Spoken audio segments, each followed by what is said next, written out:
Pessoas que tiveram a vida transformada por Deus. Verdadeiras histórias de conversão rumo à vida. É isso que você encontra aqui no programa 180 Graus, o ponto da virada, que começa agora.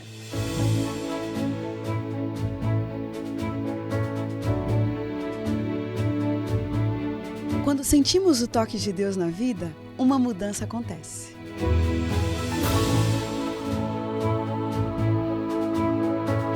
Surge à nossa frente possibilidades de felicidade plena. O toque de Deus restaura, renova, refaz.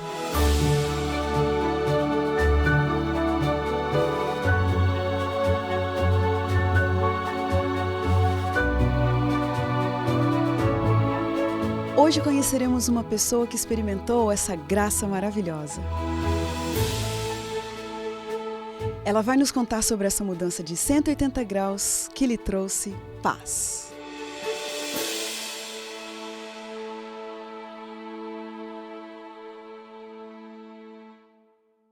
Felipe de Souza Torresi nasceu em São Paulo e recebeu uma educação tradicional católica, da qual aprendeu os bons costumes e valores cristãos que o acompanham na vida. Logo cedo, entrou no mundo da dança e, apesar da pouca idade, ganhou o Brasil e o exterior como um ótimo dançarino de zouk. Encantou a muitos, ganhou aplausos, reconhecimento, fama. Mas um dia, indo para um evento de dança de salão em Florianópolis, ele sentiu Deus falando ao seu coração. Ouviu das histórias da Bíblia, apaixonou-se por Jesus Cristo e a sua vida passou por uma mudança de 180 graus. Com todas as portas da vida e do sucesso escancaradas para si, ele decidiu deixar a vida de dançarino e professor de dança para se entregar integralmente a Cristo. Dá para acreditar? Que força foi essa que mudou completamente a cabeça desse garoto? Felipe, que prazer para a gente ter você aqui no nosso programa. Muito obrigado, viu? É um prazer também estar aqui com vocês. Eu nunca fiz essa pergunta aqui no programa, mas quantos anos você tem, Felipe? 18 anos. Tem 18 anos. E você está querendo me dizer que com 18 anos você já teve um encontro com Jesus Cristo? Exatamente. Eu estou muito curiosa para saber. Vamos começar falando um pouquinho das suas bases, né? Qual a profissão dos seus pais? Meu pai, ele tem uma empresa de eventos que ele costuma fazer nos fins de ano festas de confraternização de empresas. E a minha mãe é assistente social. Tá certo. E você, se você pudesse dizer assim um pouquinho da sua infância, você diria que ela foi marcada pelo quê? Eu sempre fui um jovem muito sonhador, assim, talvez como todos, mas eu sempre tive o sonho de ter uma casa, ter meu carro, ter minhas coisas. E quando eu era menor, o meu pai sempre foi um pouco ausente, até pelo trabalho. Quando eu tinha 2 anos de idade, ele se separou da minha mãe. Então, eu não tive tanto essa referência por parte do meu pai. E eu sempre gostei muito de jogar futebol. Assim, creio que pela influência dos meus tios, eu tenho um tio que é ex-jogador, então o meu esporte preferido era o futebol. Mas como é que começou esse seu envolvimento com a dança? Foi por um acaso, assim, humanamente falando, porque eu entrei junto com a minha irmã numa academia aos meus 13 anos para fazer condicionamento físico. Mas naquela academia tinha aula de dança. Eles davam aula de forró universitário e zouk, que é o que eu dançava. E, curiosamente, eu e minha irmã fomos ver como que era essa dança zouk, que até então não conhecíamos. E ao chegar lá, eu me lembro que eu me espantei um pouco por ser uma dança tão sensual, e eu com 13 anos vi aquilo com um olhar um pouco estranho. Eu achava que aqueles homens eram homossexuais por fazerem aquela dança, que tinha que rebolar muito e tal. E eu me lembro que eu cheguei para minha irmã e falei, Carol, isso aqui para mim não dá. Aí ela falou, não, vamos ver como que é, Fê. E aí eu comecei a praticar naquela academia mesmo, mas até então como um aluno normal da academia, como todos os outros. E daí a dança foi começando a fazer parte da minha vida. Como que você começou a participar dos eventos? Porque a princípio era só um exercício de academia, né? Exatamente, mas eu creio que pelo fato de sermos tão jovens, eu tinha 13, como eu disse, e minha irmã 11 anos, não era comum a prática desse estilo de dança de salão. Então, nós, como somos irmãos, tínhamos uma facilidade de ensaiar em casa. Então a gente aprendia lá na academia, ficava ensaiando muito em casa. Isso fez com que a gente pudesse desenvolver muito rápido. E então, com 1 ano de dança, nós recebemos nosso primeiro convite de fazer uma apresentação de improviso em uma casa noturna. Então, quando eu tinha 14 anos, eu fiz a minha primeira apresentação para mais ou menos umas 600, 700 pessoas. Olha, você, a partir daquele momento, você pensou, você já gostava da dança? Já pensava na dança como uma profissão? Ainda não, eu creio que depois dessa apresentação, onde eu tive ali aquela alimentação, exaltação pelos aplausos e tudo, eu creio que a partir daí a dança passou a deixar de ser só um hobby. E aí eu comecei a pensar mais pelo lado profissional, em ministrar aula e tudo mais. E a partir dali, que caminhos que você foi seguindo nesse rumo da dança? Aconteceu que 6 meses depois dessa apresentação, eu e a minha irmã, nós fomos fazer uma audição em uma das companhias profissionais de Zouk aqui no Brasil, que chama-se Companhia de Dança Renato Veronese. Mas vocês devem ter pegado muito fácil, né? As pessoas ficavam encantadas com vocês. Exatamente, porque como eu disse, nunca se via em baladas pessoas e crianças da nossa idade dançando. Nós éramos os únicos, inclusive não é permitido, porque há vendas de bebida alcoólica e tudo mais. Mas eu e a minha irmã entrávamos pelo fato de fazermos apresentações. Então... Só mais uma curiosidade, antes de você dizer ali dos 6 meses em seguida, quanto tempo vocês ensaiavam nesse processo aí? A gente, além de fazer as aulas nas academias, a gente ensaiava em casa em torno de 3 horas ao dia. Isso nos nossos ensaios pessoais. Sem contar as aulas que vocês tinham? Sem contar as aulas na academia. Olha, vocês começaram a assumir mesmo isso daí como uma profissão. Exatamente, porque nós gostávamos muito, né? Assim, chegávamos em uma festa e o pessoal via a gente dançando, gostavam, elogiavam. Então isso vai fazendo bem pra gente, né? A família sempre apoiou muito. Sua mãe também gostou da ideia? Sempre, minha mãe. E o que ela achava de um garoto de 14 anos e uma garotinha de 12 indo pra balada, dançar, como é que era? A princípio ela não gostou muito da ideia, né? Só que ela conhecia o professor da academia e sabia que estávamos indo com ele, mas ela não gostava muito porque a gente chegava muito tarde em casa e tinha que estudar cedo no outro dia. Eu me lembro que muitas vezes eu ia para o colégio, assim, tinha dormido 2 ou 3 horas na noite, então essa parte ela não gostava, nunca foi de acordo, mas sempre deixou bem claro que eu poderia fazer o que eu quisesse. Mas voltando na história dos 6 meses, nós fizemos a audição na Companhia de Dança Renato Veronese e mais uma vez éramos os únicos menores de idade lá, todos eram mais velhos e tal, e aí nós passamos, então começamos a ensaiar de segundas às sextas, nessa companhia, das 2 às 5 da tarde. Uau! Então íamos para o colégio pela manhã, à tarde ensaiávamos 3 horas todos os dias, à noite tínhamos os nossos ensaios pessoais em casa e depois, mais tarde, íamos para a academia fazer aula. Nessa fase, Felipe, quando você sonhava para o seu futuro, já que você disse que queria logo ser independente, ter seu dinheiro e sua casa, quando você sonhava com a felicidade, o que seria o ápice de felicidade para você? Eu acredito que eu era já muito feliz, né? Porque assim, eu tinha algo que eu creio que todo jovem quer ter, que é você não precisar chegar no seu pai, na sua mãe e falar: mãe, me dá um dinheiro para eu sair. Com 15 anos eu já não tinha isso. Olha só. Eu comecei a ter as minhas turmas, como eu disse, eu passei nessa audição e logo em seguida eu já tive a oportunidade de ter a minha primeira turma junto com a minha irmã. Então passamos a ministrar aulas. O que significa ter a primeira turma? Primeira turma de aulas. Nós passamos a não só fazer aulas, agora a gente também dava aula. Então a gente recebia para isso. A gente começou a fazer a apresentação para o meu pai, como eu disse, ele tem uma empresa de eventos, então ele contratava eu e a minha irmã como dançarinos e a gente ia nos finais de semana e fazia apresentação, várias apresentações nos eventos dele. Então ele sempre apoiou muito isso. Então isso eu acredito que é muito bom, todo jovem quer ter essa independência. Isso. E o ápice para mim era fazer turnês por vários lugares do mundo, ter minha própria casa, ter meu próprio carro e poder dar uma vida melhor para minha família. De fato, quando você começou a se envolver aí com esse mundo e o tempo que você passou ali, qual foi o ápice que você chegou? Eu cheguei até Qual foi o momento para você que foi o maior momento de glória? Eu creio que foi quando, em Porto Seguro, eu e a minha irmã participamos do campeonato na categoria amador, o campeonato mundial. E nós já anteriormente tínhamos sido o primeiro casal mirim a vencer um campeonato de Zuc. Mas até então era o campeonato paulista. E quando fomos para Porto Seguro já foi o mundial. Então isso, eu acredito que tinha muita gente, muitas fotos e tal, recebemos muitos convites. A partir daí foi onde aconteceu o ápice da nossa carreira. E aí nós começamos a sonhar com montar a nossa própria academia. O meu tio, que entra na história um pouco mais para frente, ele nos apoiou nisso também, em fazer uma academia para que fôssemos professores e tal. Então esse era o meu maior sonho.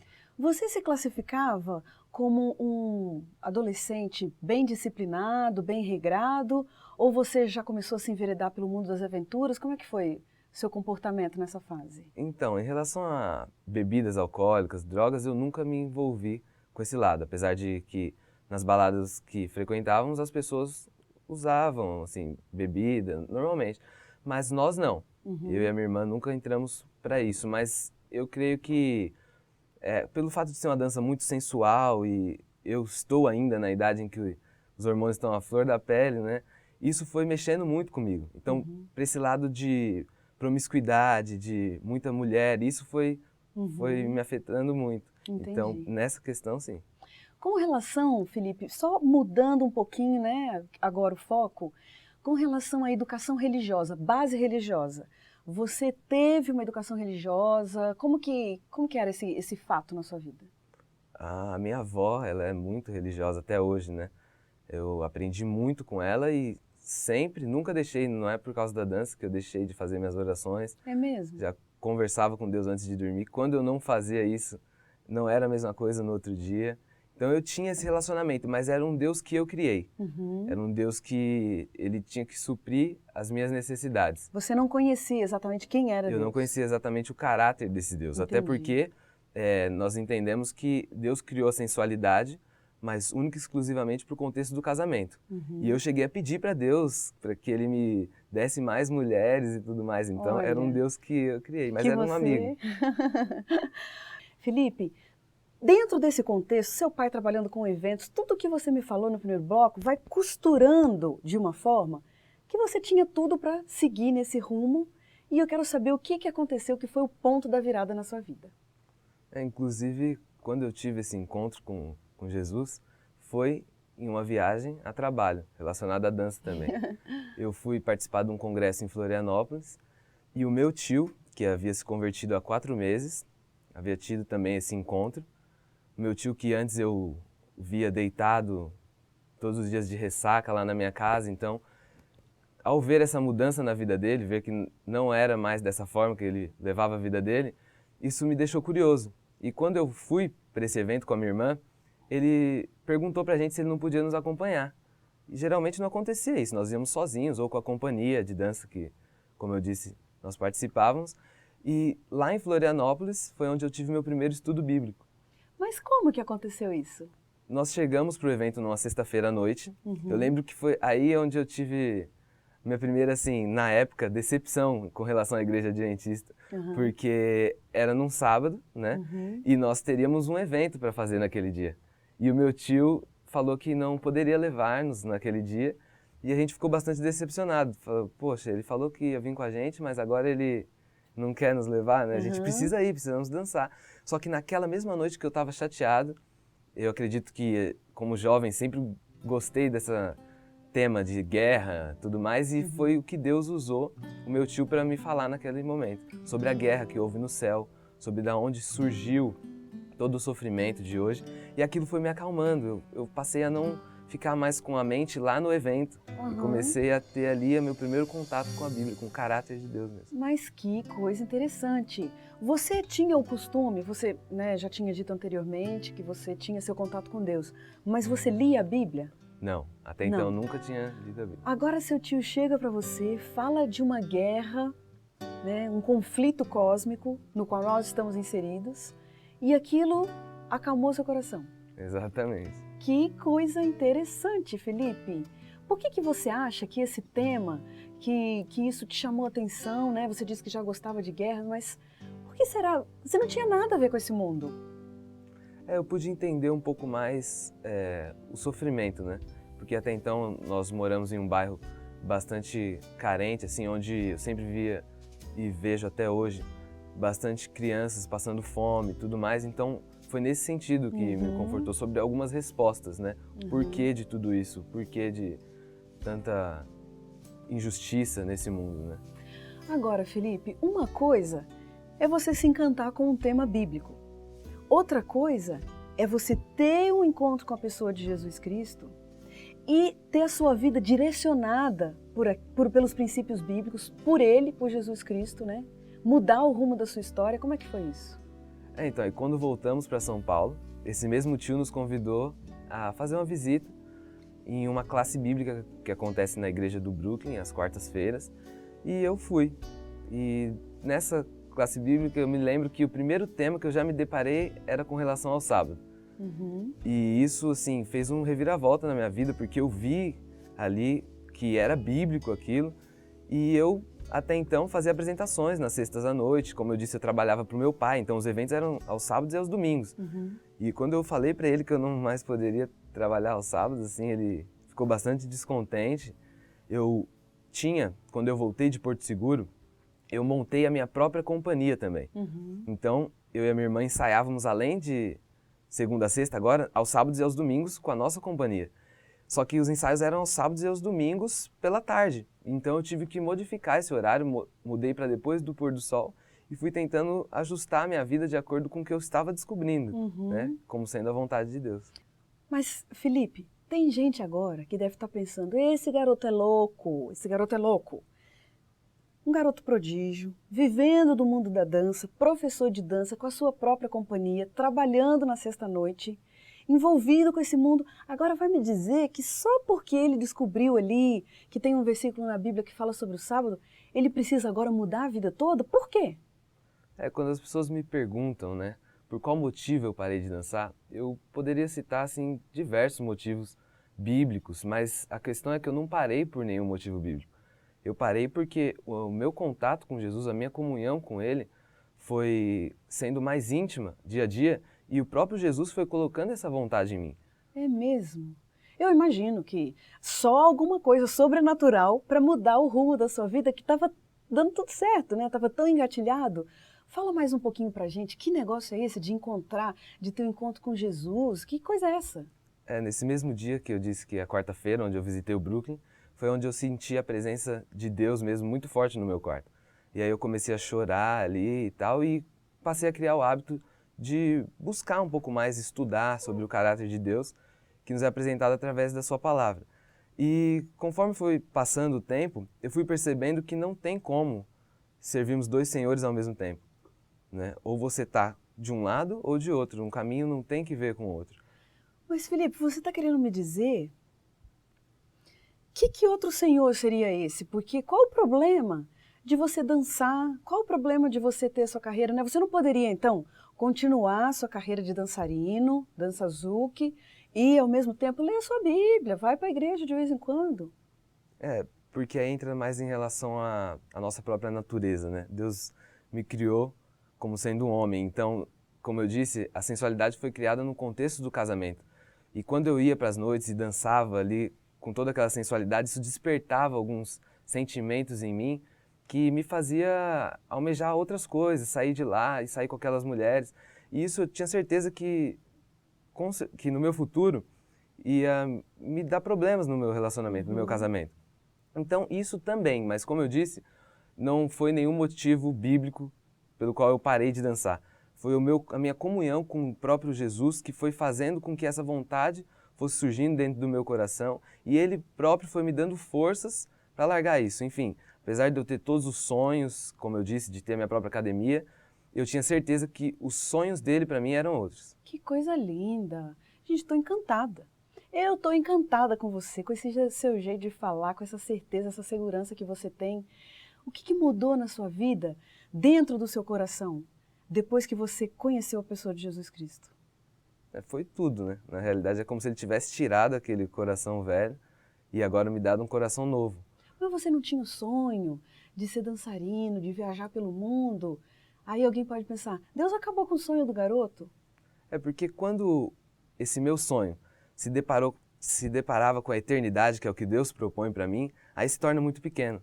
Porque apesar de ter academia, ter o carro em uma casa e dar uma vida melhor para minha mãe, quando isso é correlacionado com o que Deus tem, que é a vida eterna, é uma vida onde não haverá mais sofrimento, não haverá mais dor, isso passa a ser um sonho muito pequeno. E quando eu tive acesso a isso, soube que esse era o plano de Deus para mim, então eu considerei tudo como perda, toda essa glória, tudo como algo passageiro e escolhi a Cristo. E agora, que sonhos que você tem para o futuro? Hoje o meu maior sonho é ver toda a minha família no céu. Mas assim, em relação a essa terra, eu quero estar mais envolvido com esse trabalho de levar esse evangelho que mudou a minha vida. Eu recebi um chamado de Deus, ele falou comigo que ele quer que eu sirva o ministério, então eu vou prestar para teologia. Olha. E se Deus permitir, nesse próximo ano eu já devo vir para o campus de engenheiro com ele e vou ser um pastor. Quer fazer teologia? Alguém deve estar pensando. Alguém botou isso na cabeça desse rapaz. Felipe, que coisa linda esse seu testemunho, que coisa maravilhosa. Só mais uma curiosidade. Depois desse momento em que você decidiu que você tinha que abandonar sua carreira de dançarino, sua profissão, não continuaram os assédios, os convites? Então, quando eu me batizei, diferentemente de como eu pensava, foi o mês mais difícil da minha vida. Porque eu pensava que ao me entregar ali a Jesus através do batismo, eu não ia ter mais problemas, não ia mais ter dificuldades, mas foi exatamente o oposto. Foi onde eu fui mais tentado a voltar, recebi vários convites de outros eventos e aquilo estava como se fosse me sufocando, mas parece que Deus, ele abriu o mar vermelho da minha vida assim e falou, vai filho, passa. Até hoje você ainda recebe convites? Curiosamente na semana passada, e isso eu digo curiosamente porque já tem mais ou menos 2 anos que eu não frequento mais esses lugares e não faço uma apresentação. Uma mulher que eu conheci nesse congresso de Porto Seguro, onde ocorreu o Campeonato Mundial, ela me fez um convite para, juntamente com a minha irmã, fazermos alguns shows e ministrar aulas num congresso que acontecerá em Londres, agora em fevereiro do ano que vem. Então, havia algum tempo eu não recebia esses convites, mas semana passada aconteceu. Mas pelo jeito agora você já sabe bem o que é, né, Felipe? Exatamente. Algo que, assim, foi muito bom para mim, ao me deparar com esse convite, foi que o fato de aceitá-lo não passou pela minha cabeça. Então eu percebi que era o próprio Deus colocando aquela vontade em mim lá, como se o meu coração já não tivesse naquilo. Ele tá Ai, com que outros. lindo. Felipe, a gente tem um momento no nosso programa de umas perguntinhas rápidas. Então eu vou falar para você uma palavra e você me diz o que vem à mente, tá bom? Deus. Amor, Vida. eternidade, Beleza. céu, Juventude. diversão, Futuro.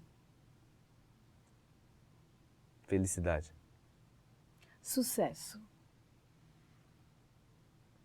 domínio próprio, Dinheiro. bênção, Um medo. perder minha família, Pecado. afastamento de Deus, Um privilégio. estar juntinho de Deus, Uma grande verdade. a Bíblia, Uma grande mentira. de que Deus não é amor, Liberdade. comunhão com Deus, Justiça. de Deus, Um sonho. paz.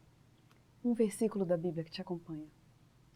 Quando Salomão, ali no fim do livro de Eclesiastes, ele diz que de tudo que se tem ouvido, a suma é: teme a Deus e guarde seus mandamentos, porque esse é o dever de todo homem.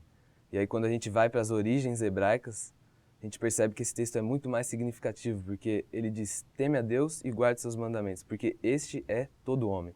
Então, ser homem, né, ter vida na perspectiva de Deus, é você temer a Ele, no sentido de reconhecê-lo como soberano da sua vida, respeitá-lo e guardar os seus mandamentos, que é tudo que Ele deixou para nós. Que coisa linda, que testemunho maravilhoso, que pessoa encantadora que você é. O nosso desejo para você, Felipe, é que você continue com essa fé tão linda, um exemplo, e que muitas pessoas ainda continuem sendo abençoadas com a sua vida, com o seu testemunho. Muito obrigada. Amém. Obrigado a vocês. E nós terminamos o programa 180 Graus, o Ponto da Virada, feliz por esse testemunho tão lindo. E como diz o texto bíblico, era preciso que nos regozijássemos e nos alegrássemos, porque esse teu irmão estava morto e reviveu, estava perdido e foi achado. Um grande abraço para você e até a próxima semana.